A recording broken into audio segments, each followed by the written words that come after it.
Damos la bienvenida el día de hoy y agradecemos a todos los medios de comunicación presentes para dar la cobertura a esta conferencia de prensa organizada por el equipo de defensa legal del presidente Pedro Castillo Terrones. Ellos vienen luchando por su liberación ante la detención y vacancia ilegal. En esta ocasión tenemos presentes a 3 abogados: el doctor Eduardo Pachas Palacios, abogado defensor; el doctor Guillermo Olivera Díaz, el asesor legal; el doctor Walter Ayala González, el abogado defensor. Vamos a darle 10 minutos para la conferencia de prensa, para su exposición. Luego procederemos a la rueda de preguntas a los medios de comunicación. Será una pregunta por medio. Les pedimos que sean claros, ordenados y concisos. Vamos a darle la palabra al doctor Walter Ayala González. Muchas gracias de todo.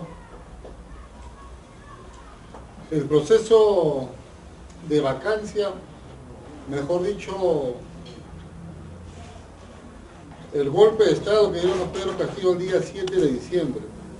¿Por qué se interpone esta demanda? ¿Por qué decimos que ha habido un golpe de Estado contra el presidente Pedro Castillo? Tengo acá el oficio 112, que es emitido por el Congreso de la República. El oficio 112 del año 2022-2023 de la Relatoría y Agenda del Congreso de la República, de fecha 27 de febrero del año 2023. ¿Qué dice este oficio? Dice que el día 7 de diciembre del año 2022 no fue debatida ni sostenida a votación la moción de orden del día 4904, materia de la consulta ciudadana.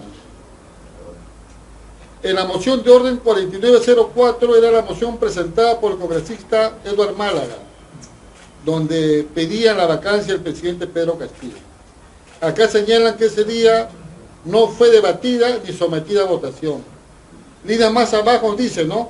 En dicha fecha, o sea, el día 7 de diciembre, en dicha fecha se debatió y aprobó el proyecto de resolución del Congreso número 001-2022-2023, que declaró la permanente incapacidad moral del presidente de la República, José Pedro Castillo Terrones. ¿Qué significa esto? Que el proyecto de resolución del Congreso, por la cual vacan de manera ilegal al presidente Pedro Castillo, no tuvo el debido proceso. No existió moción de orden del día donde pedían la vacancia del presidente Pedro Castillo.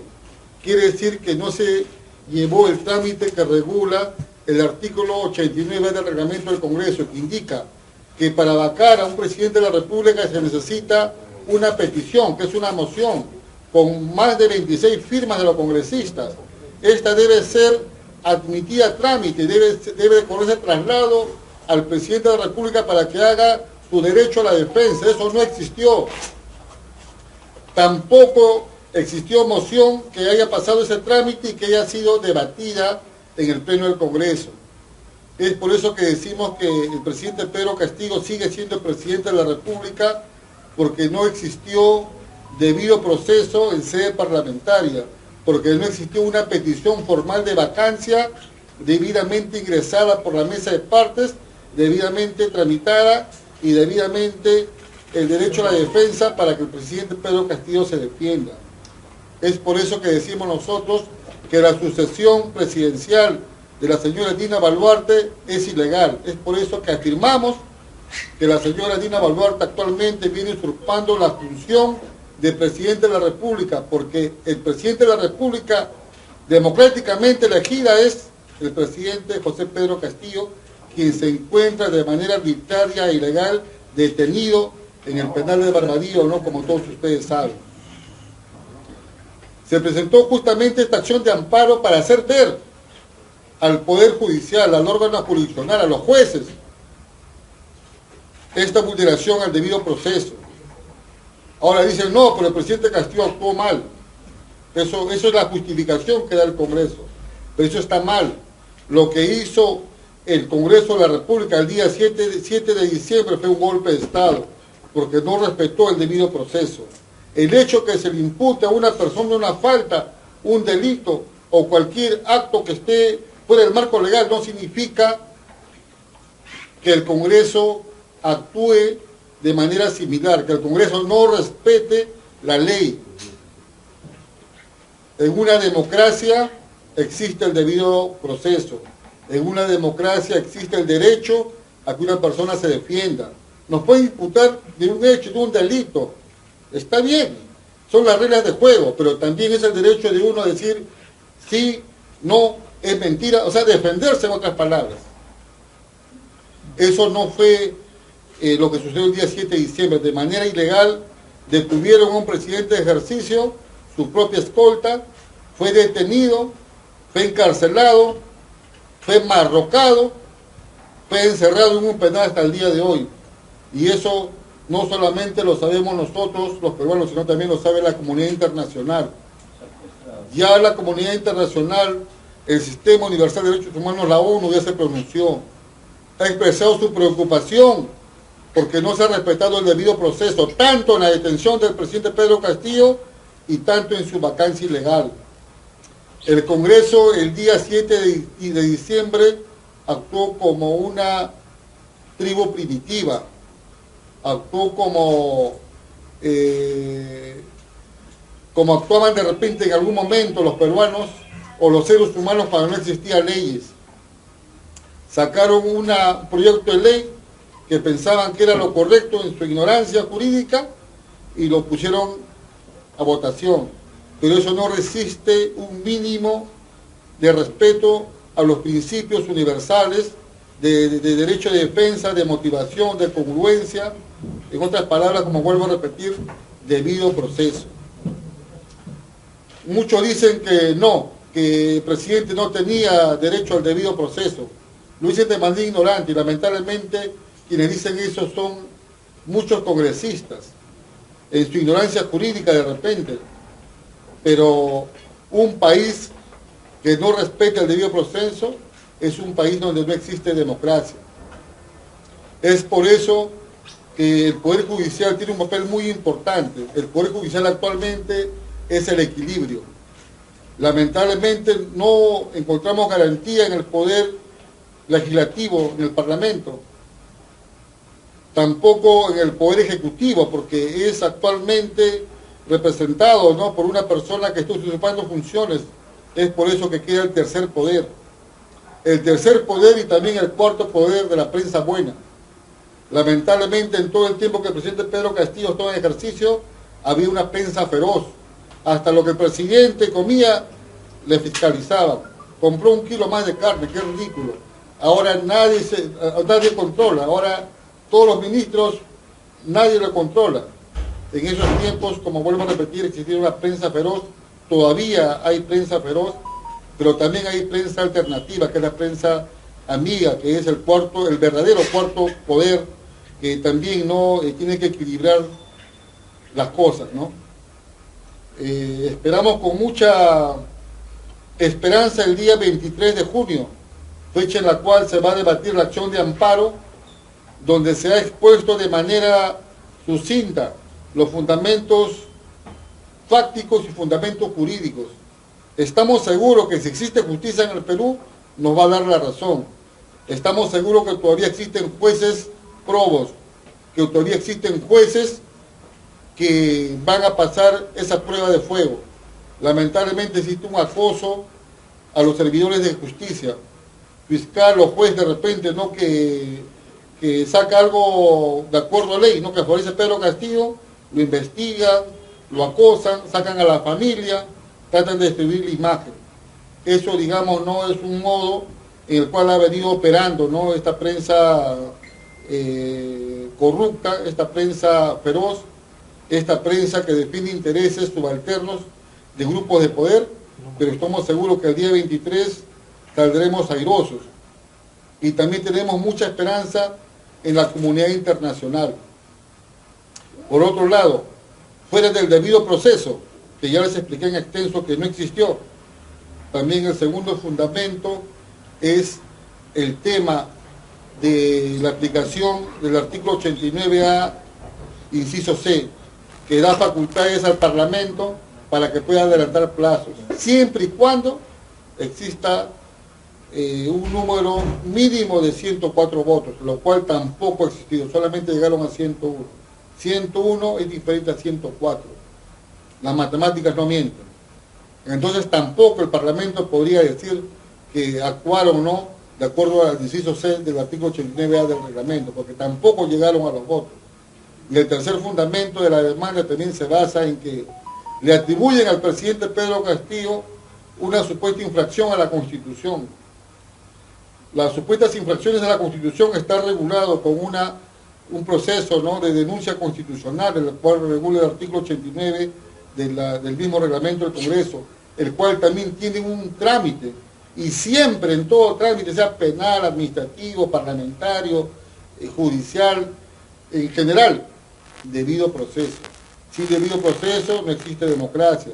Sin debido proceso las resoluciones son nulas, porque no están amparadas por los principios de legalidad, motivación, interdicción a la arbitrariedad y todo lo demás, que son principios universales. No es que acá el Perú lo haya inventado. Esos principios son a nivel mundial porque son fundamentales. Esperamos nuevamente, yo con mucha esperanza, el día 23, y voy a dar el pase, creo, a otro colega. Muchas gracias. A continuación le vamos a dar el uso de la palabra al doctor Eduardo Bachas Palacios. Señores de la prensa, ante todo, gracias por su ilustre presencia en este lugar. Agregando en el mismo sentido y las mismas palabras del colega Walter Ayala, es necesario agregar lo siguiente.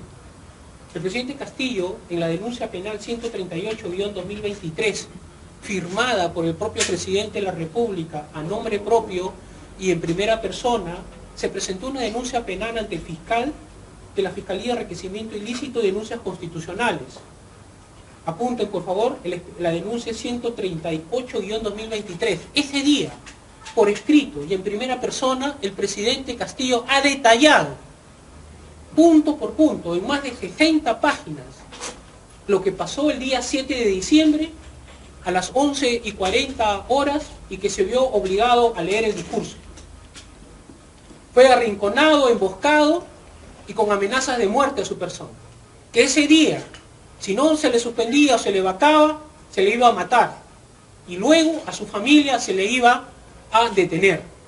El presidente Castillo, como estratega y gran hábil, tomó una decisión de leer ese discurso sabiendo y conociendo, y por escrito lo ha dicho al fiscal en la denuncia 138-2023, y el día de hoy yo me he reunido con el fiscal supremo y vengo de esa reunión. Él le ha contado por detalle, punto por punto, amenaza por amenaza, testigo por testigo, denuncia penal que ha puesto en la comisaría. Y dejo en apunte el nombre de la testigo clave, la señora Sila Sánchez Camada, secretaria del Ministerio de Defensa, que denunció públicamente por escrito y ante la prensa en rigor a la periodista Milagros Leiva de Huilas. Declaró ella y presentó su denuncia penal por escrito, señalando y llorando que había sido amenazada y destituida de su cargo por el ministro hoy de Defensa, el señor Jorge Chávez Cresta, que en su haber tiene los 70 muertos que se han referido. Hasta el día de hoy, esta denuncia 138-2023, pese a que he ido más de un mes, pese a que he tenido tres escritos, y pese a que el presidente de la República ha señalado y ha pedido por escrito fecha y hora para rendir su declaración en el penal de Barbadillo ante el juez y fiscal instructor, no se ha hecho. Dejo un apunte también que el fiscal superior o supremo, adjunto supremo, Guamán, fue a verlo al presidente Castillo a increparle una denuncia.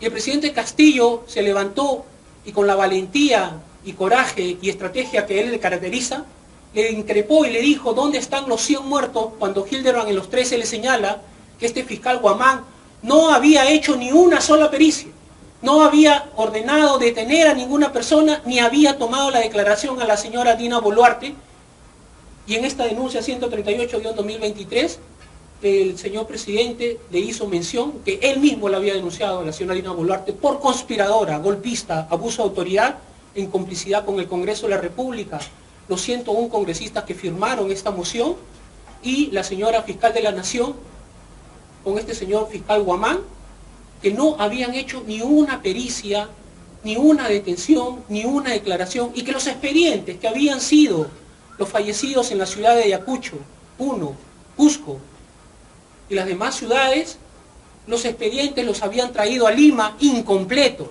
con diligencias a medias, sin el nombre de los fiscales, y este fiscal Guamán había dicho que no había tomado ni una declaración, y pese a que vino la Comisión Interamericana de Derechos Humanos y comenzó a indagar, ahí comenzaron recién a mover, y acá en Lima ya los expedientes se habían perdido las pruebas, no había hecho recojo de escena del delito, fotos, videos, declaraciones, pese a que muchos de los fallecidos, las propias madres y familiares, y en rigor me refiero a la ciudad de Cusco, tenían los videos cómo habían muerto sus víctimas. Víctimas que eran muchachos de 21 años, chef, que se iban a su casa y al cruzar la pista para entrar a su domicilio, le alcanzó una bala de lejos y lo había matado. Específicamente no eran ni protestantes, no tenían nada que ver, y eran chicos que no tenían antecedentes penales ni judiciales y estudiaban una carrera técnica o algo por el futuro y no tenían antecedentes penales ni judiciales. En rigor, el presidente Castillo le dijo a este fiscal Guamán que esas denuncias estaban descansando el sueño de los justos y hasta el día de hoy sigue.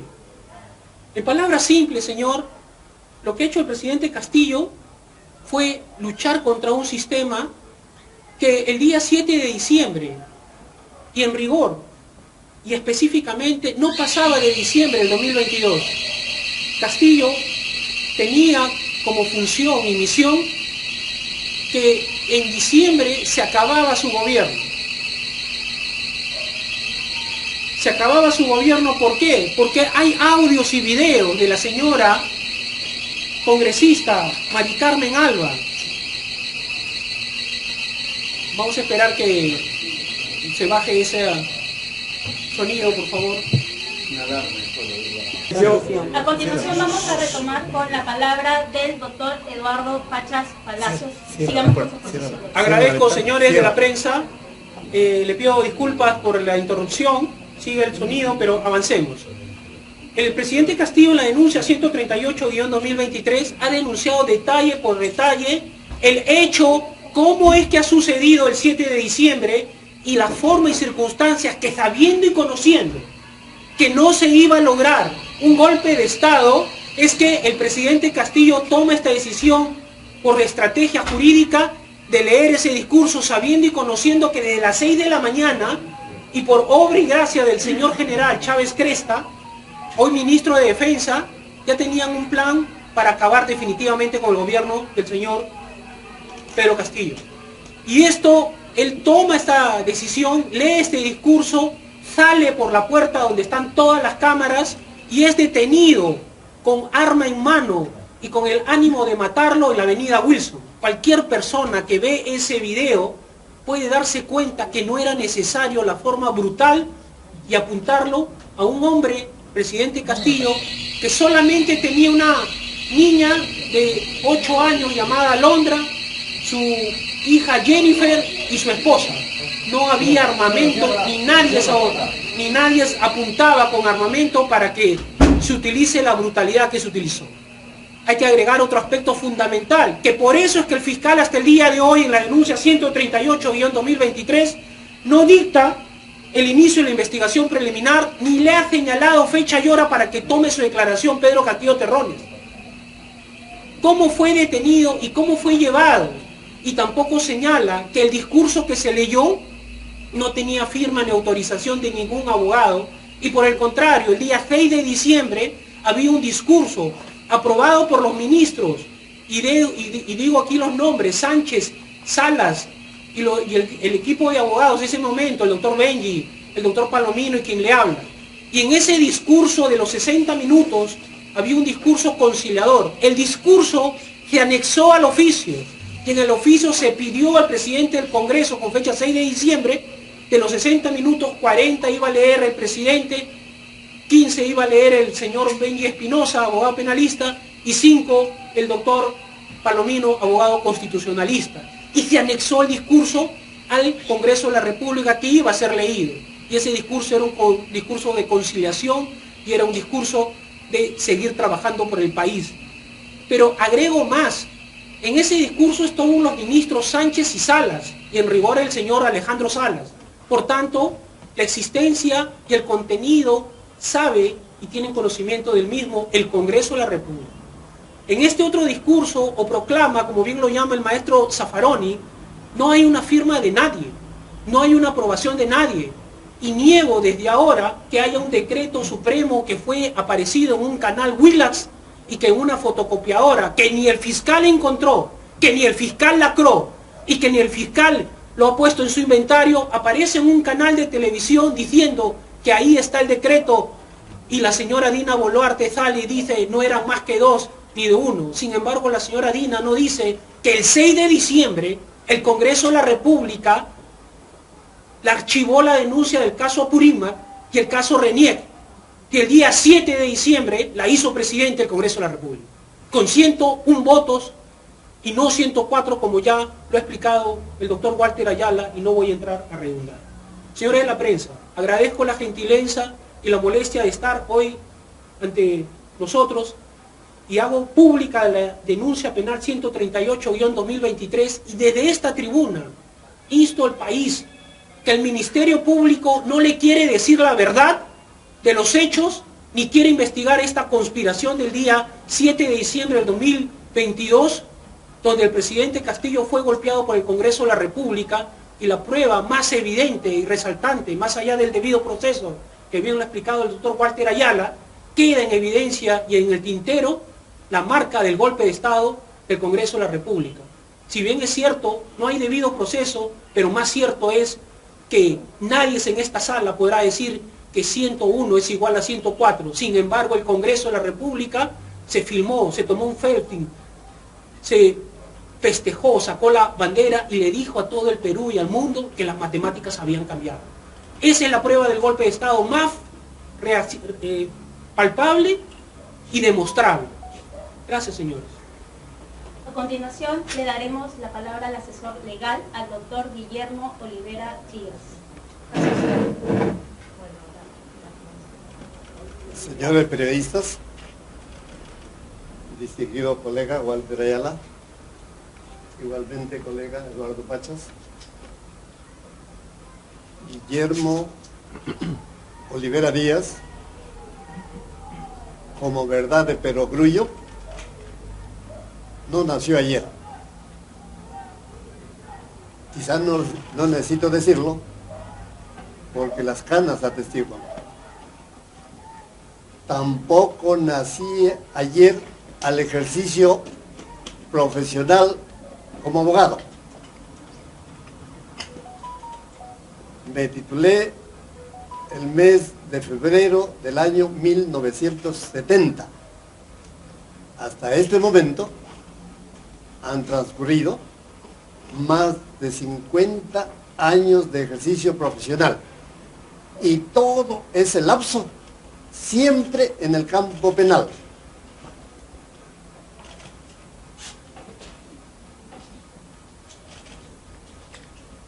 En 1983, como prueba de que no nací ayer a la defensa, fui abogado del Congreso de la República en el llamado caso Gubarte. Era presidente Fernando Belaúnde Terry y, producto de mi trabajo jurídico, terminó, ustedes lo habrán leído, escuchado, sepultado. Lean su libro La conspiración Gubarte. Allí encontrarán todo lo que sucedió en 1983. Y también encontrarán que en ese libro, Conspiración Gubarte, quien les habla, Guillermo Olivera Díaz, fue motejado como abogadillo, en la misma forma que en los canales de televisión repetía ese nombre, abogadillo. Y en ese libro Conspiración Ugarte encontrarán cantidades de fotos mías. Pero ahora les puedo informar que ese abogadillo de 1983 actuó solo como abogado, como el único asesor de la comisión del Congreso. Y fue por mi informe que firmaron los 5 congresistas de la comisión, que terminó, como ustedes entienden qué significa eso. En 1987 ya era abogado Alan García Pérez. Y también el Congreso me contrató, específicamente el presidente de la Cámara de Diputados, Héctor Vargas Aya. Allí se presentó denuncia constitucional contra 5 jueces supremos que absolvieron a un narcotraficante, Persile Sánchez Paredes. Gracias también al trabajo de asesoría que yo desplegué y en mi calidad, de nuevo, de asesor único de la comisión que se encargó de este antejuicio.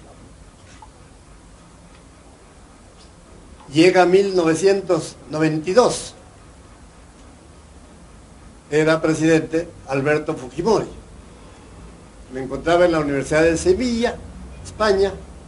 Fui llamado por encargo de Alan García Pérez, que acababa de terminar su mandato en 1990. Vine al Perú, voy a decir un poco empíricamente, con la mía, y me reuní al siguiente día que llegué con Alan García Pérez en su casa en Chacarilla y asumí la defensa. Al siguiente día se me designó por escrito, por supuesto con la firma de Alan García Pérez, como su abogado para el antejuicio que se estaba iniciando en 1992. Desventurosamente, esa relación profesional se truncó por el gambito de Alan García Pérez. Y lo voy a decir con mucha precisión. El honorario que convenimos fue $600,000 y el día que me quiso pagar lo quiso hacer en la forma diminuta de 60,000. Le dejé los 6 fajos de billetes en su mesa. Le dije que coja su dinero, me retiré sin darle la mano y nunca más lo vi hasta que se ha matado. Eso es 1992. Llega 1990. De nuevo me contrata el Congreso para el famoso caso Curi. Caso Curi. Fui el único abogado que hizo el trabajo jurídico. Específicamente recibí la llamada del congresista César Acuña Peralta, comparecí a su oficina del Congreso, sin pensarlo 2 veces, me encargó el trabajo y yo lo acepté e hice inmediatamente lo que corresponde a un abogado. Lo presenté por escrito, lo que yo proyecté, y tenía ese escrito 43 páginas. Se firmó como corresponde firmar, porque el abogado no es el que dictamina, es la comisión la que dictamina, y se debatió ese trabajo el 27 de octubre del año 2000 en la comisión permanente. Esta comisión permanente aprobó el trabajo que yo hice por 19 votos contra 0. El 0 fue, por favor la puerta,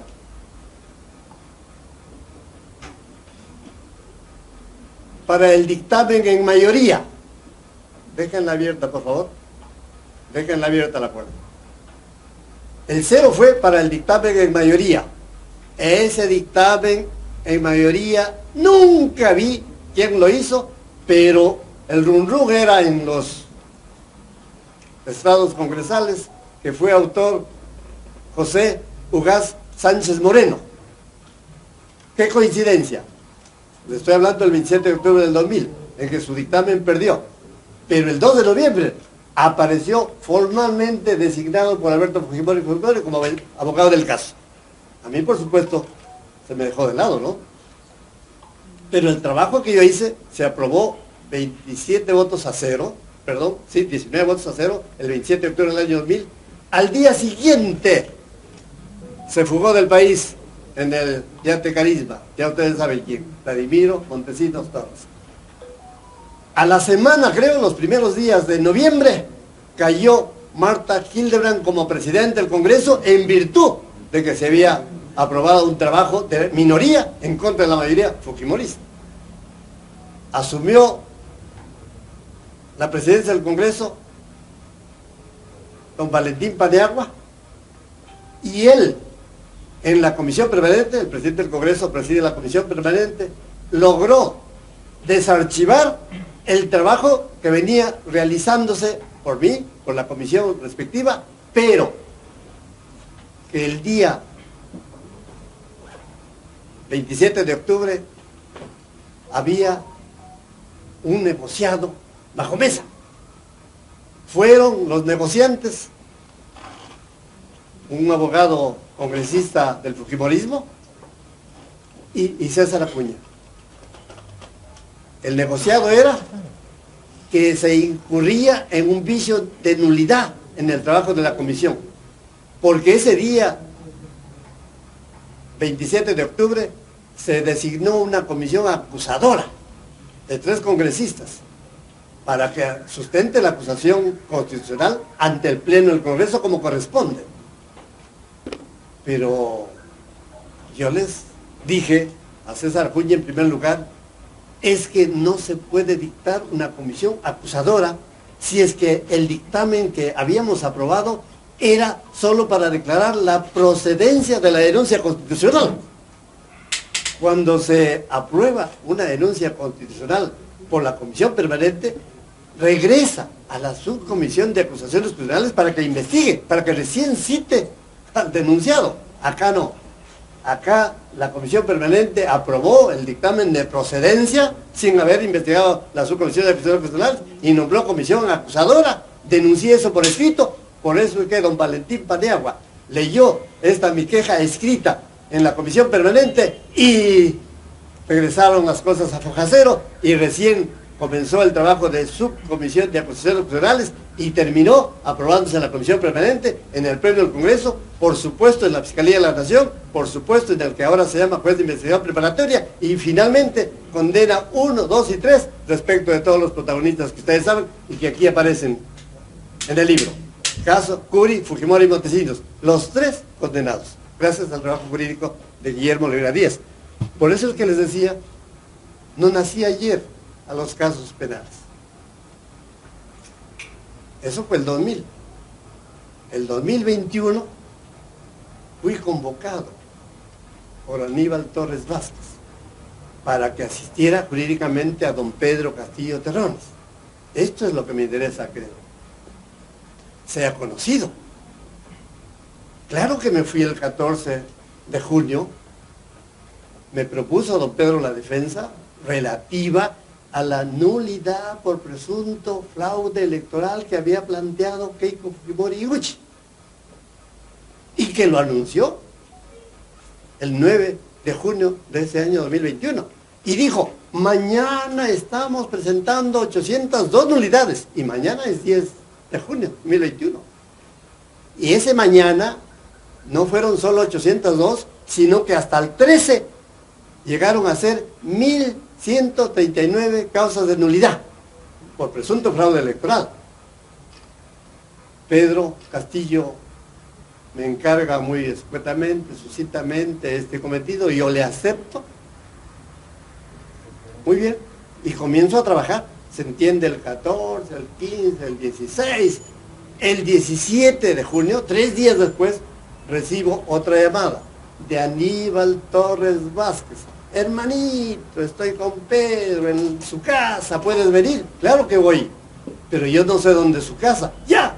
Es en el Jirón Zaratea. Tampoco sé dónde es el Jirón Zaratea. Por favor, apunta. El Jirón Zaratea número tal, pero yo no sé dónde queda esto. Ya, ¿dónde estás tú? En San Borja. Viene de San Borja por Lima pasas por la avenida tal y en la cuadra tal, a la derecha, y ahí está el Jirón Zarratea. Me fui, por supuesto. Ahí está Dalí. Con ella fuimos. Ya terminó derecho. Y le dije, don Pedro Castillo, al frente mío, a 1,5 metros de distancia, Aníbal estaba a mi derecha, don Pedro, los abogados para poder intervenir tenemos que ser designados por escrito. Yo me dirigí a don Pedro Castillo y le dije, aquí se encuentra Ana María Córdoba, la personera nacional del partido político Perú Libre, que es la única que se encarga de designar a todos los abogados de la defensa en los casos que giran ante los jurados electorales especiales del país y en apelación ante el Jurado Nacional de Elecciones. Les confieso que habré hablado 10 segundos, 12, 13, 14, 15, ¿qué importa el guarismo? Y antes que conteste don Pedro, antes que conteste algo Ana María Córdoba, Aníbal Torres Vázquez medio se sobreparó y dijo, no te vamos a designar, porque habemos muchos abogados. Además, tú eres penalista. Me motejó de penalista sin advertir que el presunto fraude electoral es un tema de derecho penal y no de derecho civil que él dominaba. Por fin, nunca más lo vi a Aníbal Torres Vázquez. Hasta ahorita, nunca más. De paso, no lo quiero ver.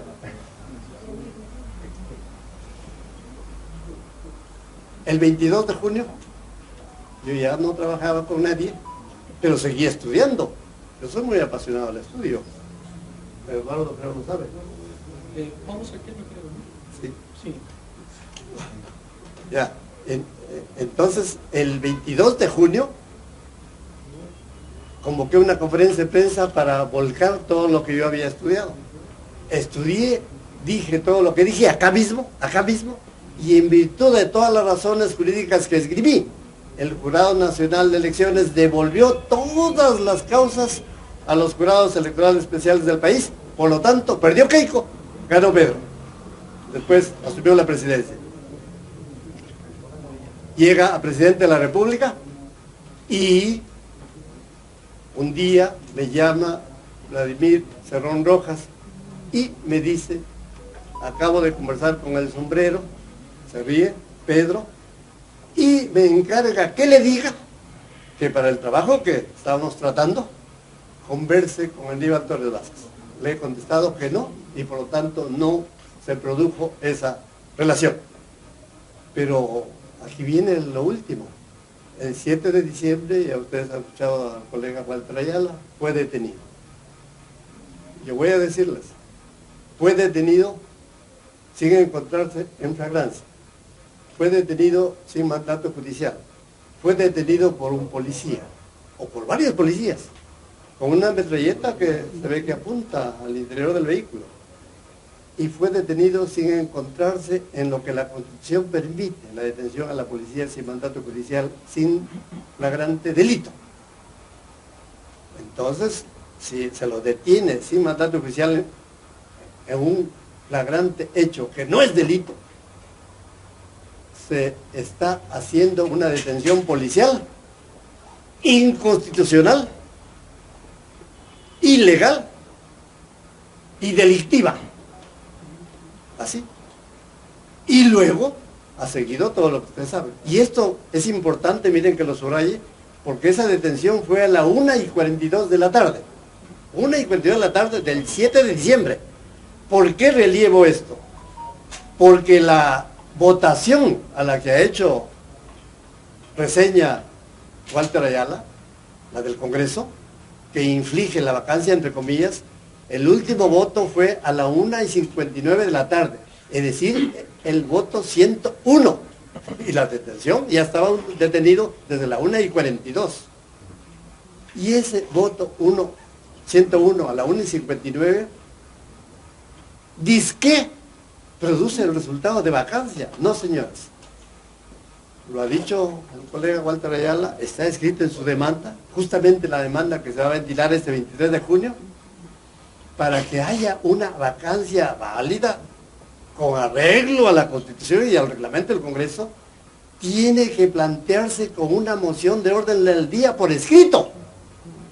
Esa moción de orden del día que pide la vacancia, lo ha dicho Walter, tiene que tener el mínimo de 26 firmas, lo que significa que no hay pedido de vacancia oral, tiene que ser escrita con las razones de hecho y de derecho y la prueba correspondiente y con la firma de 26 congresistas, y en el 7 de diciembre no hubo ese paso que se llama moción de orden del día pidiendo vacancia.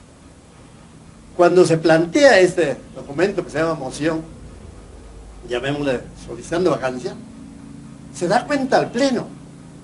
El Pleno del Congreso debate este pedido de vacancia, esta moción de orden del día, y después del debate se vota y tiene que haber un mínimo de 52 votos para declarar admitida a trámite esta moción. El 7 de diciembre, ¿ha habido esta sesión que admite ese pedido de vacancia? No, porque nunca ha habido sesión para admitir la moción, porque nunca hubo la moción. Pero ahí viene lo que ustedes han escuchado de Walter Ayala. El artículo 89A, inciso C, del reglamento del Congreso, dice que cuando haya que señalar una vacancia para ser debatida y votada antes del tercero día, y no después del 10º, antes del tercero día, hay menester de que lo acuerde el Pleno del Congreso. El Pleno del Congreso, no el presidente del Congreso, no la Junta Directiva del Congreso, no la Junta de Portavoces. El Pleno del Congreso puede señalar una sesión antes del tercero día. Antes del tercero día significa, puede ser al segundo, puede ser al primero, puede ser a las 2 horas de sucedidos los hechos. Pero cuando se trata de ventilar este trámite exprés, el reglamento lo dice, 89A, inciso C, es menester 4/5 partes del término legal de congresistas. El término legal de congresistas es 130, por lo tanto 4/5 de 130 es 104 votos. Y 104 votos por una triple situación. 1, para señalar fecha antes del tercero día. Fíjense que el Pleno del Congreso tiene que poder señalar fecha antes del tercero día, como en este caso 2 horas después de los hechos. Y ese Pleno del Congreso también acuerda el debate de esta situación apremiante, express, pero ese acuerdo del debate también necesita 4/5 partes, es decir, 104 votos. Y después de señalada la fecha, por 104 votos, en forma precipitada, permitida, después que se ha acordado por 104 votos el debate, viene pues después del debate la votación final. Y la votación final también tiene que ser con los 4/5 partes del término legal de congresistas, por lo tanto con 104 votos. Por lo tanto, 104 tuvo que haber para señalar una fecha express antes del tercer día, exigiendo el debate que nunca hubo, porque no se le concedió la palabra a nadie, y sin embargo una votación inmediata que solo logró 101 y no 104. Por eso es que esa resolución de vacancia no es de vacancia, porque un juez no puede dictar una sentencia sin que haya demanda. Un juez no puede dictar una sentencia sin que haya el trámite de esa demanda. El juez no puede dictar una sentencia sin citar al demandado. En este caso el vacado era Pedro Castillo Terrones, pero se encontraba detenido y nunca lo citaron, pues, por supuesto. Y el presidente formal ya había señalado abogados para la vacancia que se iba a ventilar a las 3 de la tarde de ese mismo día. Por lo tanto, se encontraba con sus abogados designados por escrito. Y a ustedes han escuchado. El doctor Palomino y Benji Espinosa. Eran 2 abogados. Y Benji Espinosa justamente se había reunido la noche anterior para ver todos los argumentos que se van a esgrimir al día siguiente, tanto por Benji, cuanto por Palomino Manchego y cuanto por el presidente de la República. Claro, claro que sí, se había mandado el discurso ya porque se escribe, etc. Y como ven, no se citó ni al vacado ni a la defensa. Pero ¿qué significa esto? Por favor, en términos de derecho. Por eso es que se ha planteado por Walter la demanda de amparo. Demanda de amparo, ustedes han escuchado, por violación del debido proceso, por no haber seguido todos estos pasos que no lo quiere Walter Ayala como demandante, que no lo querría Eduardo Páez como también abogado de Pedro Castillo, tampoco ahora asesor legal Guillermo Rivera Díaz, no. Tiene que haber los pasos que el ordenamiento jurídico lo prevé y está en la Constitución Política, artículo 113, inciso 2.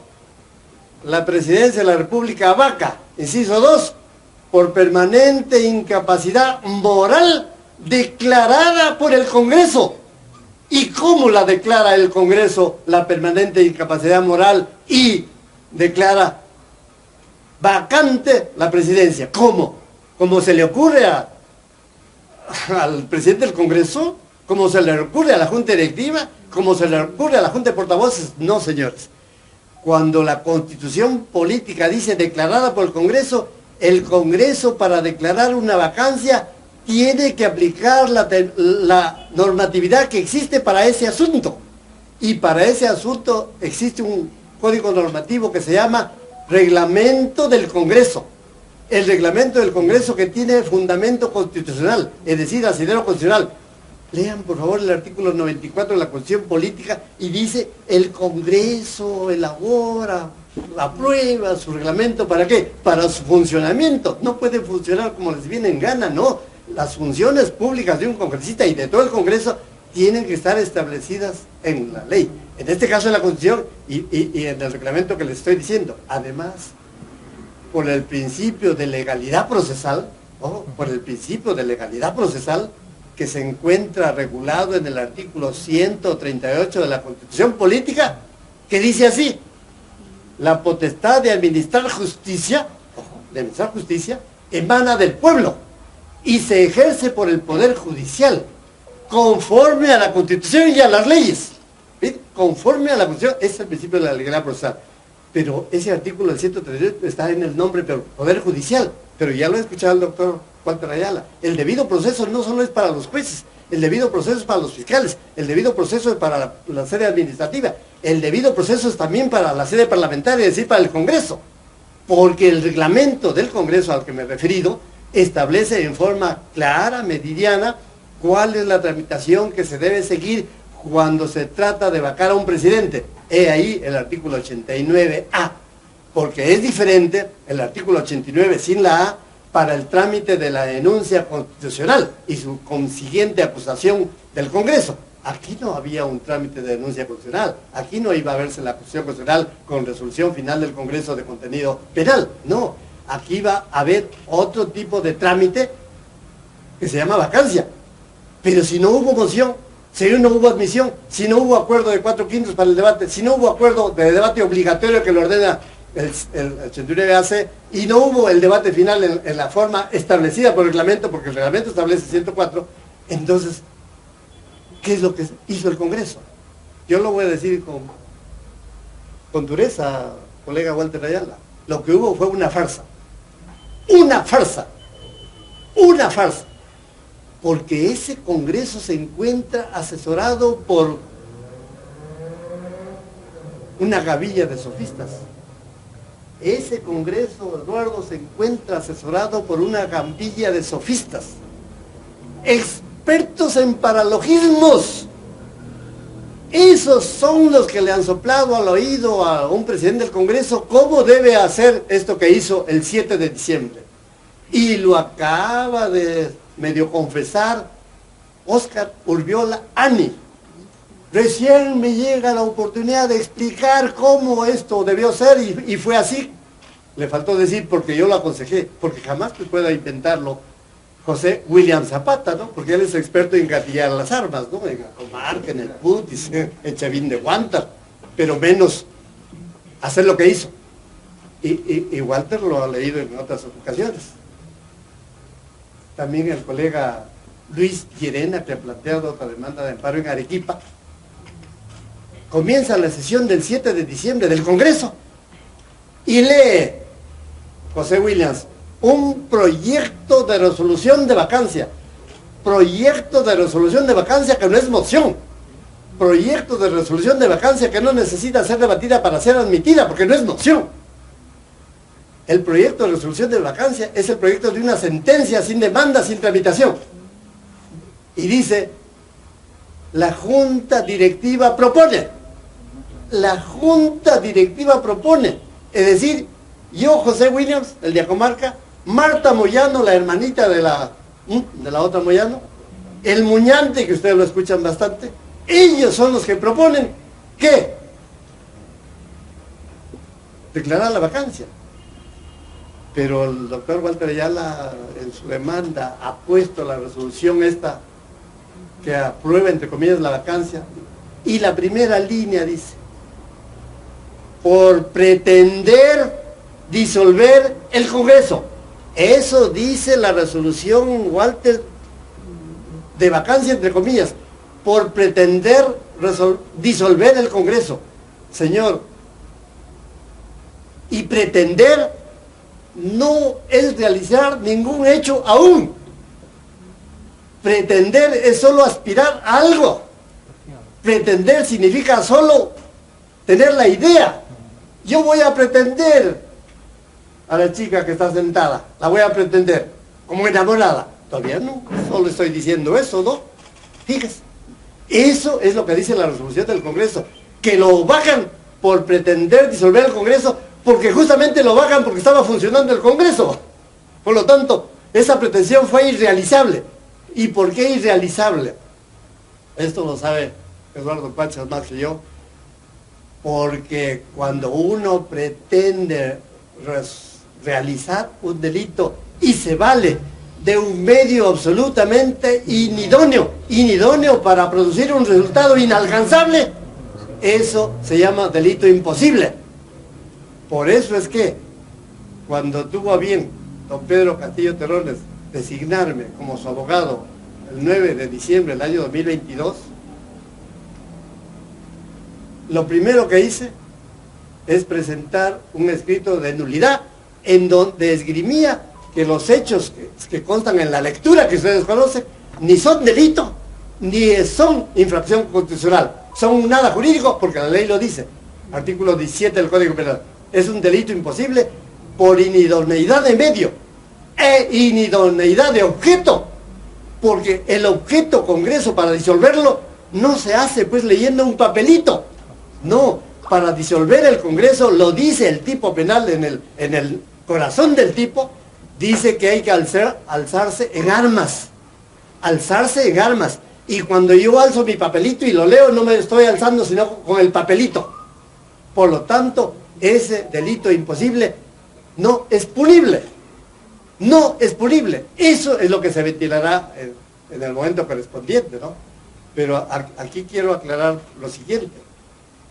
Eduardo Pachas aquí presente, él es abogado de muchos procesos, como corresponde realizar activamente, ustedes lo ven, etc. ¡Qué bien! ¡Qué bien! Walter Ayala igual, es un abogado del caso, es defensor.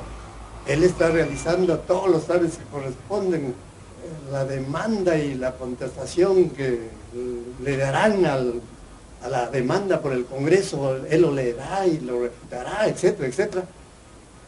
Pero yo no soy defensor de don Pedro Castillo Terrones. Eso que los colegas lo escuchen. Yo soy un simple asesor legal. Un simple asesor legal que no quiere serruchar el piso a ningún abogado. Yo no soy especialista en subrogar a nadie. Además yo soy víctima de una subrogación, ¿no? A mí me subrogó don Pedro Castillo Terrones el 12 de diciembre. Y aquí tienen el escrito, por favor, de subrogación. Por favor, vénganlo ahí está el escrito de subrogación. Tiene fecha. Ahí tienen, por favor, para los que necesiten.